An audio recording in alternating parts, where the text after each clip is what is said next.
This is TWiT. Hey there, I'm Micah Sargent from TWiT, and you may be asking a question. What in the world do you do if you want to thank that hard-working team of yours? Well, why not gift them a Club TWiT corporate subscription? Oh, and here's a secret. You'll be benefiting yourself too, because you will be able to keep your team informed and entertained with podcasts covering the latest in tech, so they'll always stay up to date. With a Club TWiT subscription, they're going to get access to all of our podcasts ad-free. They'll get access to the members-only Discord server where they can chat with fellow Club TWiT members and all of us here at TWiT, and exclusive shows like Hands on Mac, Hands on Windows, and the Untitled Linux Show. Go to twit.tv/clubtwit and look for corporate plans for complete details. Today, I want to speculate a bit with you, because we have for the last, it's over 3 months now, but we have for the last 3+ months seen a bit of an explosion in creativity, in image generation. You know what I'm talking about. I'm talking about DALL-E, I'm talking about Midjourney, I'm talking about Stable Diffusion, all these machines that you can drop a piece of text in and it spits out an image.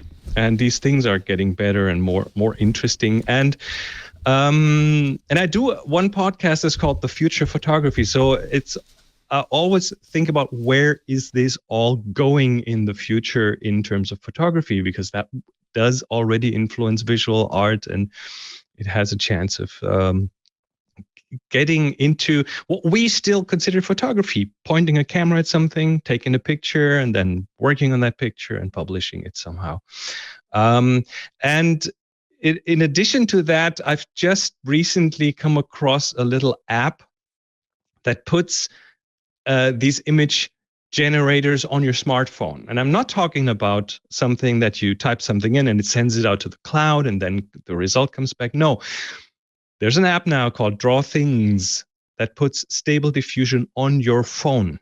I'm talking. So this is better than Lensa, on the cloud. It's on your device. We've been talking a lot about Lensa, which is also Stable Diffusion, one of those AI art generators. But you upload it to their servers run it, and you download it. They do all the heavy lifting and everything, but that is now possible to do on your phone, in the desert, offline, no connection. Oh, I'm going to download internet. this. It's called Draw Things, huh?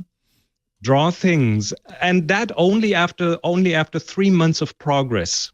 So imagine a camera having that. We're moving so fast. That was one of these epiphanies that I recently had, and there are four things that I want to briefly touch upon. And the first one is, of course, with something like that on board in your camera. And by the way, that camera could, of course, be your smartphone.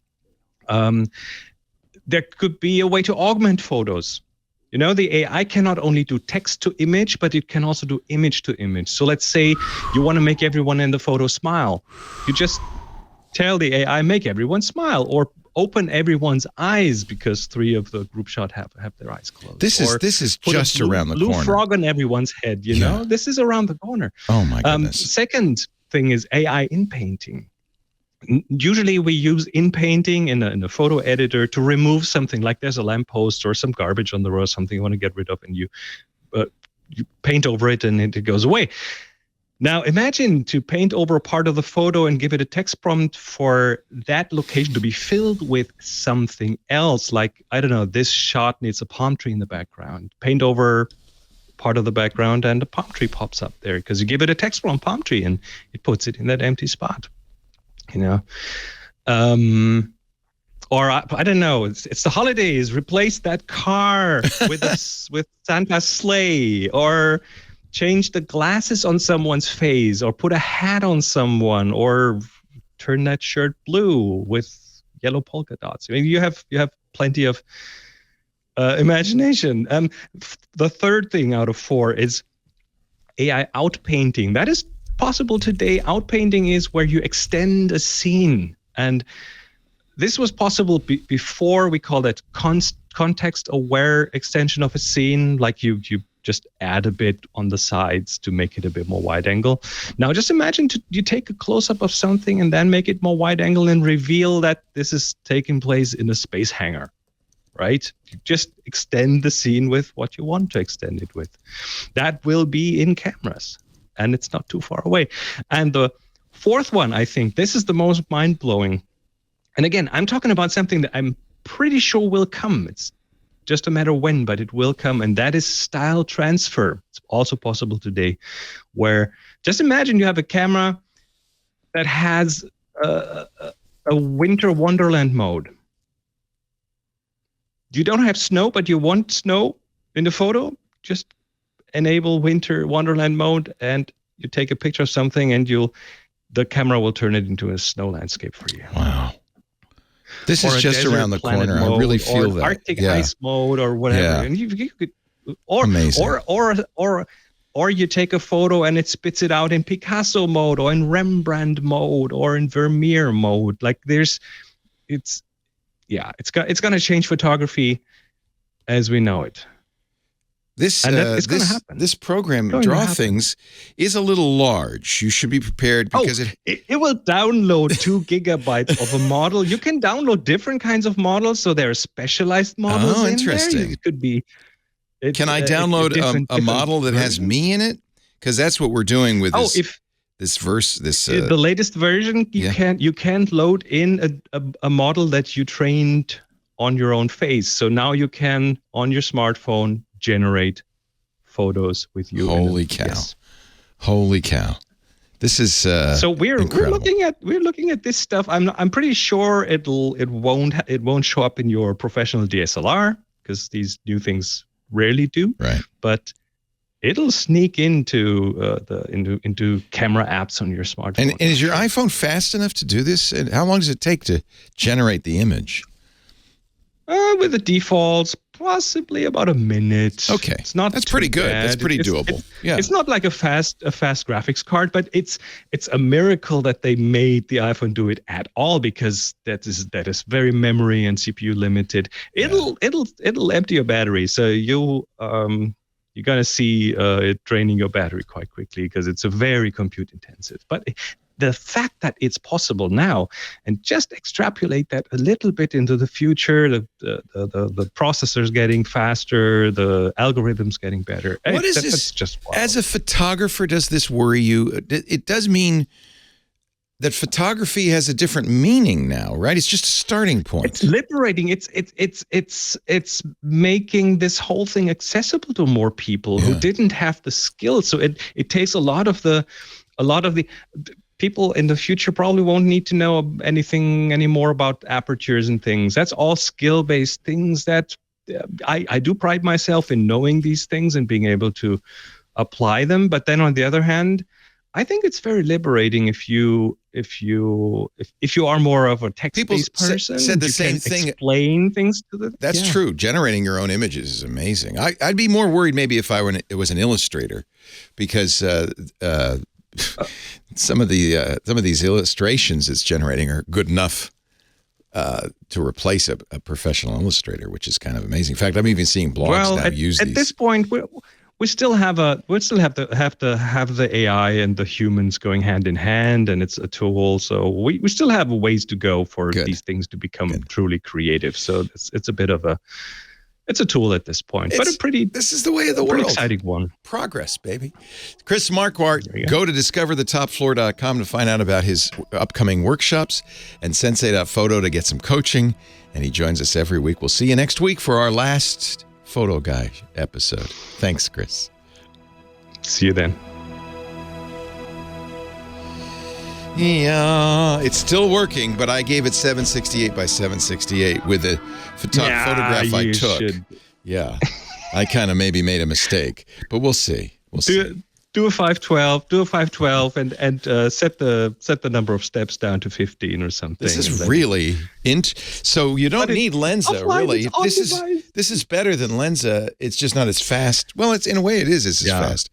And you control it'll drain your battery when the square is full with blue, then it's done. It's the longest progress bar in the world. Yeah, that's okay.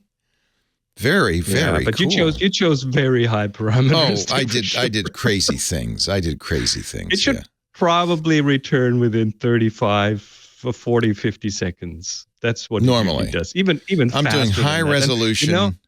I'm doing. I'm using the sample. the sample text description, which is quite elaborate.